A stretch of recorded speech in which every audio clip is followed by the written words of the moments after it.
তাদেরকে আমি প্রশ্ন করতে চাই, যখন শ্রম সংস্কার কমিশন গঠিত হয়েছে সেই শ্রম সংস্কার কমিশনের সাথে একমাত্র বাংলাদেশ আউটসোর্সিং কর্মচারী ঐক্য পরিষদ ব্যতীত আর কোন সংগঠন কাজ করে নাই।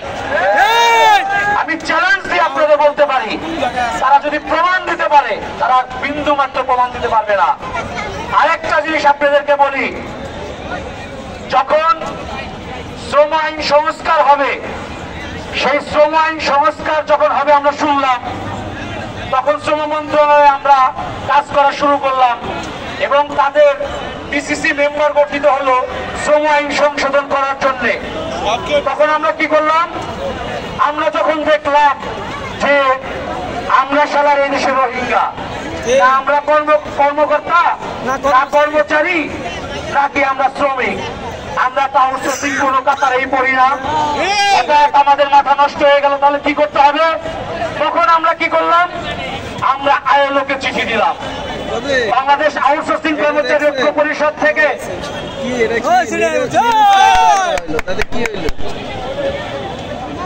নিরুৎসাহিত করা হইলো, পল্লীর কার কি ছেড়া যায়। একটু চিঠি স্যার, আপনি একটু স্যার, আমি আমি বাংলাদেশ আউটসোর্সিং কর্মচারী ঐক্য পরিষদের পক্ষ থেকে সারা দেশে 6 থেকে 7 লক্ষ মানুষের পক্ষ থেকে স্যার আমি আপনাকে ধন্যবাদ এবং কৃতজ্ঞতা জানাই স্যার।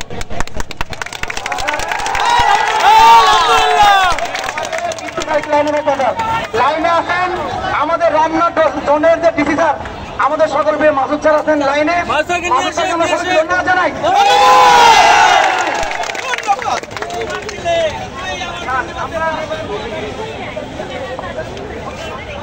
দাবি আদায় করতে হয়,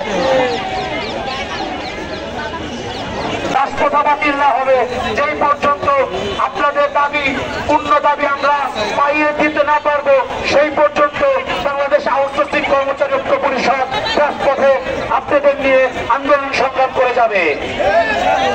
আমি আপনাদেরকে আরেকটু বিষয় বলতে চাই, আপনারা লক্ষ্য করে দেখবেন কিছু কিছু সংগঠন আছে, আমরা যখন আপনাদের নিয়ে ভালো কাজ করতে চাই তারা কি করে, তারা প্রভাকাণ্ড ছড়ায়।